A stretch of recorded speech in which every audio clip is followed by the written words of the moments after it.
lagi mo itong iisipin si Dane doon sa pagka malaki ka na. Kung ano lang yung nasa control mo, yun lang yung gagawin mo. Halimbawa, na traffic, yung traffic, hindi mo naman control yun eh. Ang control mo kung kailan ka, kung aagahan mo or kung delayed yung flight mo, di ba? Hindi mo naman pwedeng sigawan yung flight attendant, di naman bibilis yung delayed na flight. Or kapag di ba, yung weather, halimbawa umuulan, hindi mo naman gusto, tapos may gagawin ka na photoshoot kung ano man sa kailangan hindi umuulan. Or magpipiknik ka, di ba? Hindi mo naman pwedeng, wala, hindi mo control eh. Kumbaga, hindi ka pwedeng magalit kahit kanino. Kapag yun yung mga problema, yung weather, yung sitwasyon, yung traffic, yung lahat, pati nga yung ano eh, yung halimbawa, yung taong gusto mo. Di ba? Hindi mo naman pwedeng pilitin na magustuhan ka niya. May mga ganong cases na si Dane. Kaya dapat ang gagawin mo, dapat lagi kang ang sinabi nila yung serenity, yung prayer of serenity na wag mo dapat nasa na kung ano lang yung kung ano yung gusto mo, kung ano lang yung nasa control mo, yun lang dapat yung gagawin mo. Kung ano lang yung mag-a-adjust ka lang bali sa sitwasyon si Dane. Hindi pwedeng alam mo na yung lahat ng bagay parang lahat ng gusto mo dapat matupad, hindi ganon. May mga bagay na tulad yan, may kaaway ka. Hindi mo pwedeng gusto, yung parang tawag dito, yung pipilitin mo magustuhan kanila, di ba? Ganun sa buhay eh. Either sa laro, sa totoong buhay. Hindi mo maiiwasan magkaroon ng kaaway. Pero yung sitwasyon, pwede kang mag-adjust eh. Pwedeng mag-focus ka na sa mga kaibigan mo or pwedeng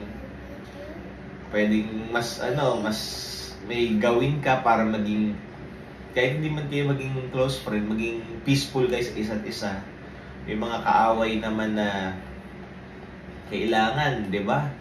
Na nakikisama lang sa'yo, makikisama ka rin. Hindi pwede naman yung magkakilala kayo, hindi kayo pwedeng, dapat talaga nagkakatulungan kayo kahit kung ano man yung pagkakaano nyo, kung either kapitbahay, magkatrabaho, magkakaklase. Pwedeng magkakaaway yan, pero dapat nagtutulungan. Ang pinaka-point pala ng video is lahat ng out of your control, tao man yan, sitwasyon, weather, traffic, yung feelings ng ibang tao sa'yo, yung sitwasyon, yung mga disasters, earthquake, typhoon, tapos yung alam mo na lahat ng klaseng sitwasyon, yung availability ng job mo, yung pagka-promote mo, pagiging successful ng business mo, napakaraming bagay na labas sa control mo si Dane. So, ang pinakagagawin mo is lagi kang mag-a-adjust kung ano yung dapat mong gawin. Di ba sinabi nila, the obstacle is the way. Whatever blocks the way becomes the way. Alam mo yun? Oh, wow. Kung ano yung nakaharang sa'yo, yun yung daan. The obstacle is the way. Halimbawa, gusto mo graduate, ang nakaharang dyan, mga test, mga pasok, exam, presentations. Sa trabaho, ang nakaharang is, di ba, yung mga diplomas, yung pagiging masipag, yung mga sitwasyon na kailangan ng leader, or yung mga sitwasyon na kailangan ng alam mo na, nung ikaw lang ang makakasolusyon, ay lang lahat ng harang eh. Lahat yan, yung mga tao na nakalaban mo sa either sa position or sa, alam mo na, yung mga bagay na hindi mo makokontrol tulad nung sa business, sa promotions, job openings, lahat yan, rumble kayo dyan. Lahat gusto maging successful ang business, lahat gusto ma-promote, lahat gusto lahat yan, obstacle yan. Pero yun yung daan eh. Obstacle is the way. Lahat ng out of your control, mag-a-adjust ka lang sa mga sitwasyon, kung ano yung dapat mong gawin, yung dapat mong i-adjust, yung mga dapat mong lahat ng bagay, hindi naman para kang na lahat ng gusto mo matutupad, lahat ng gusto mo mangyayari. Lahat yan, lahat ng yung, alam mo yun yung success na talagang yung worth it talaga. Ayun yung mga bagay na pinaghirapan mo eh. Katulad ng mga di ba? Yung mga may hirap na tests, board exams, yung lahat yan, lahat ng magiging pagsubok mo. Either test yan, or tunay na pagsubok sa buhay. Lahat yan, ko lang si Dane. Lahat ng bagay na mapupukol sa atin sa buhay, inaano ko lang, na parang lahat yan may ito-turn around lang natin into something positive. Lahat ng negative na nangyayari sa atin, sa'yo, sa akin, sa lahat, ay lahat yan, sigurado ko, iyan yung daan. Naghahanap lang lagi tayo ng positive. Tapos, yun na yung doon tayo mag-a-adjust sa controls lang natin. No?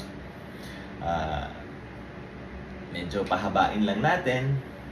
Di ba? Hindi naman natin makokontrol kung mahirap or madali yung bibigay na exam. Ang makokontrol natin is paghahandaan natin sa magugustuhan natin. Hindi naman natin mapipili yung feelings ng ibang tao para sa atin. Ang mapipili natin kung paano tayo mag-a-adjust, magre-react ng may plano tayo kung ano yung magiging next course of action natin.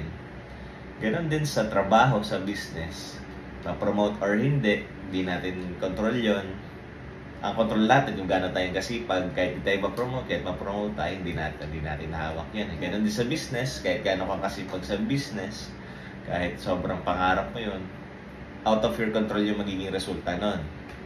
Either babagsak ka or hindi. So, the obstacle is the way. Hindi naman tayo, lahat na nagfe-fail sa love life, sa school, sa business, sa promotion, sa career, sa employment, lahat ng nagiging failures natin, hindi natin yan na-control, kaya tayo nag-fail. Ang magiging controls natin, yung reaction, yung next course, yung next plan, yung plan B, or kung dapat na ba tayo mag-stop, tapos may bago na naman tayong gagawin sa promotion naman, sa pakikisama sa ibang tao, hindi natin hawak yung feelings ng ibang tao. Kapag pagiging sa leisures activities naman natin, hindi naman natin hawak yung traffic, weather, yung magiging pupuntahan natin. So, accordingly, lahat ng out of your control, hindi ka dapat magalit. Alam mo, ang self-discipline, kaya tinawag na self-discipline yan. Kasi, alam mo yun, sarili mo lang eh. Kapag halimbawa yung ibang tao tamad, di ka naman pwedeng magalit sa kanila kasi kahit tauhan mo sila, hindi mo naman sila, ang control mo, yung magiging reaction mo, ay napaparusahan mo sila, tatanggalin, pagsasabihan. Ngayon, ganun ka ngayon, pag ikaw tamad, pwede kang magalit sa sarili mo kasi andun yung control mo eh. Kumbaga, control mo yung sarili mo. Yung ibang tao, hindi mo sila makokontrol, lalo na kung hindi ka naman nila boss, coworkers mo lang sila, classmates, or significant other. Hindi mo sila makokontrol. So, ang pinakaano mo lang yung lahat ng reaction nila. Yung reaction natin sa magiging action nila. Which is, dapat level-headed ka lang din and calm sa mga bagay na dapat na out of your control. I-approach mo lagi sila ng calmness of mind. So, yun lang ang pinaka point lang ng video. May bagay na in your control and out of your control. hahanapin mo. Ang pinaka ano mo lang dyan, lahat ng in control mo, gawin mo. Lahat ng out of your control, pagdasal mo. And, yun lang. Ang pinaka, ano ko lang, mag-focus ka eh. Yung obstacle is the way talaga eh. Ang pinaka gusto kong tumatak na quote sa'yo, the obstacle is the way. Lahat ng umaharang, matuwa ka kasi iyan yung daan para mapunta ka sa gusto mo. And that's all. Thank you.